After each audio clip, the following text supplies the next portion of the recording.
मैं दो रिसर्चेस के बारे में बात करना चाहता हूँ। ये दो रिसर्चेस हुई भी इसीलिए थी ताकि ये चीज फिगर आउट करी जा सके कि can guys and girls be friends. इन दोनों रिसर्चेस के जो लिंक्स हैं मैं इसको डिस्क्रिप्शन में डाल दूंगा। पहली रिसर्च है, ये एक स्टडी है जो की गई थी यूनिवर्सिटी ऑफ विस्कॉन्सिन में। ये एग्जामिन करने के लिए कि जो मेल्स एंड फीमेल्स की फ्रेंडशिप है क्या वो रियली प्योर हो सकती है, प्योर एज इन प्लेटोनिक हो सकती है क्या। प्लेटोनिक का मतलब होता है कि non sexual and non romantic, जिसमें आप प्योरली बस for the sake of friendship आप दूसरे इंसान के साथ दोस्त हो। जैसे एक लड़का दूसरे लड़के के साथ दोस्त होता है, लाइक नो फीलिंग्स अटैच्ड। तो इस स्टडी में क्या हुआ कि इस स्टडी में ये पाया गया कि ऑलमोस्ट हर लड़के को लड़की से अट्रैक्शन था, जो भी उसकी फ्रेंड थी, बट ये चीज लड़कियों के केस में नहीं था। Girls were not always attracted to the guy. दूसरी स्टडी, ये स्टडी है यूनिवर्सिटी ऑफ टेक्सास की, जिसमें कि लड़कों ने ये एडमिट करा, they accepted, they admitted this, वो सीक्रेटली ये होप कर रहे थे कि ये फ्रेंडशिप जो है वो ये आगे चल करके या तो किसी रोमांटिक चीज में या तो किसी सेक्सुअल चीज में कन्वर्ट होगी। And on the other hand what women were looking for, they were looking for pure companionship and emotional support. अब सी, ऑलमोस्ट हर लड़का डीप डाउन इस बात को समझता है कि लड़कों के दिल में कहीं ना कहीं ये बात रह जाती है, कहीं ना कहीं।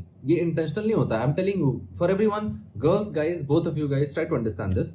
इट्स नॉट कि वो हमेशा कुछ गंदा सोच रहा है आपके बारे में, हमेशा एकदम मतलब प्रॉपर घटिया नहीं, बट इतना जरूर है कि जो लीस्ट हो सकती है मैक्सिमम केसेस में, जो चीज हो सकती है द लीस्ट पॉसिबिलिटी, कि उसके दिल में ये बात आ रही हो सकती है कि हो सकता है कि मेरा इसके साथ कुछ आगे हो जाए। मतलब कई बार लड़के ही लड़कियों के बारे में भी सोचते हैं, उनके फीमेल फ्रेंड्स के बारे में, कि शायद इसके भी दिल में ऐसा कुछ होगा। अब सी द पॉइंट इज कि अभी ना आज के टाइम पे मेल एंड फीमेल फ्रेंडशिप इतना बड़ा इशू बन गया है कि this has been causing a lot of troubles in relationships between people. एक लड़का है, एक लड़की है, दोनों के, एक लड़के के भी फीमेल फ्रेंड्स है, लड़की के भी मेल फ्रेंड्स है। अब they are a couple, they are together, लेकिन ये जो फीमेल फ्रेंड्स वाला मामला है ये इतना प्रॉब्लम क्रिएट कर रहा है उनके बीच में, this alone which is not even a necessity. ऐसा नहीं कि आप दूसरे उस दोस्त के बिना रह नहीं सकते, at the cost of your relationship. And one more thing, if you are a man and you feel jealous if your woman talks to another man, hangs out and jokes around with him, और if you are a woman who gets jealous when your man does so as well, कि वो बात कर रहा है लड़कियों से, joking around and hanging out with them, and if you do feel jealous,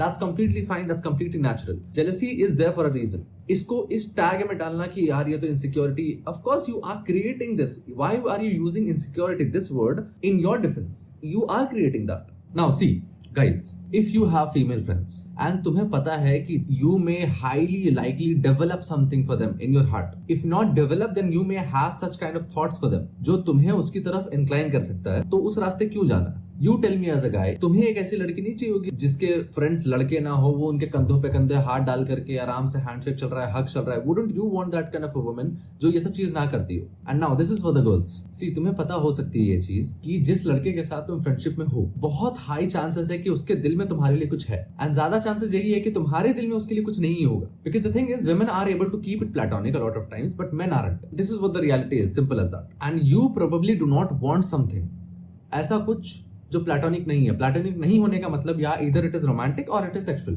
तो खुद को ऐसी सिचुएशन में इन्वॉल्व क्यों करना, ये जानते हुए कि ये सिचुएशन तुम्हें एक ऐसी जगह लेकर के जा सकती है जहां तुम नहीं जाना चाहती हो। Also, how would you feel if you are with a man जिसकी कोई फीमेल फ्रेंड्स नहीं है, उसका अटेंशन, उसका focus is all on you, ना वो किसी के साथ खीखी करता है, ना किसी के कंधों पे हाथ रखता है, ना किसी सबको हक करता है, इट्स ऑल यू। कितना सेफ एंड सिक्योर फील होगा इस चीज से। Deep down, both of you, guys and girls, both of you know this jealousy is completely natural, completely normal. People call this insecurity. भाई किस बात के लिए insecurity? Stop trying to blame the other person just because तुम्हें कुछ करना है. Don't do that. Otherwise, all I think कि अगर किसी को इन सब चीजों से फर्क नहीं पड़ता ना, तो they are not even serious about the person they are with. और अगर हम लोग sincerely इस बारे में बात करें ना, तो ये जो चीज है ना, ये मेल फीमेल फ्रेंडशिप, ये बहुत सारे प्रॉब्लम्स को भी लीड करती है। इन्हीं सब चीजों की वजह से कपल्स एक दूसरे के ऊपर चीट करते हैं, कपल्स एक दूसरे को अपने उन मेल और फीमेल फ्रेंड से कंपेयर करते हैं। एंड हो सकता है ये चीज आप जानबूझ के भी नहीं कर रहे हो। कई बार आपको ये लगे कि यार ये तो मेरा हस्बैंड होकर के ये तो मुझे ऐसे ट्रीट नहीं कर रहा है जैसे कि वो लड़का कर रहा है। वो उस लड़के के ऊपर आपकी रिस्पॉन्सिबिलिटी नहीं है, आपको पता भी नहीं है कि वो किस फिराक में हो सकता है। And I am saying this to ladies, you do not know guys. कई बार कंपैरिजंस यहाँ तक लीड करते हैं कि लड़का है, उसकी वाइफ है ऑलरेडी, और वो किसी और लड़की से बात कर रहा है, उसको लग रहा है कि यार ये लड़की तो मुझसे बड़ी मीठी तरीके से बात करती है, मेरी वाइफ से भी अच्छे तरीके से बात करती है। एंड सेम चीज एक लड़की को लग रहा हो सकता है कि यार मेरा हस्बैंड है बट ये लड़का तो मुझसे बहुत अच्छे से बात कर रहा है, ये तो उससे भी अच्छे से ट्रीट कर रहा है मुझे। कितने भोले हो यार तुम लोग, तुमको पता भी नहीं है कि जिस कमिटेड रिलेशनशिप में तुम हो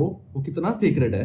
और ये थॉट को दिमाग में आने देना और इसको एंटरटेन करना, और अगर तुम इस थॉट को आते ही झटकोगे नहीं ना, तो तुम्हारे इस थॉट के हिसाब से जो लॉजिक तुम लगा रहे हो, इस हिसाब से कोई भी रिलेशनशिप नहीं चल सकता। दुनिया में हजारों कपल्स हैं, हजारों इस तरीके से सोच सकते हैं। फिर ये भी होता है कि इन फ्रेंडशिप्स की वजह से अननेसेसरी जेलसी, अननेसेसरी आर्ग्यूमेंट्स।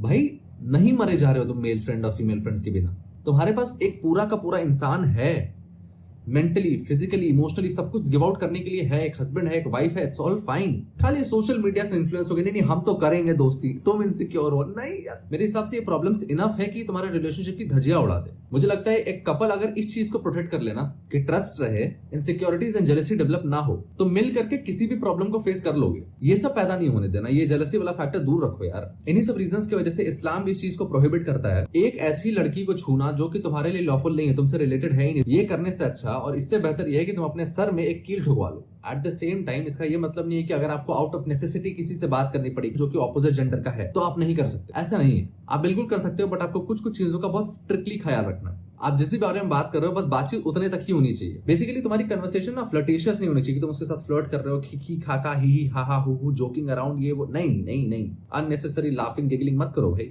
या बहन। एंड डीप डाउन यार तुम लोग को पता है तुमको ऐसा ही इंसान चाहिए। तुम अगर लड़के हो तुमको पता है कि तुमको ऐसी लड़की चाहिए, और अगर तुम लड़की हो तो तुमको भी पता है तुमको ऐसा लड़का चाहिए। ये सोशल मीडिया की बातों में आकर के नहीं, इनसिक्योरिटी नहीं है भाई, this is appreciated, this is not something that you look down upon.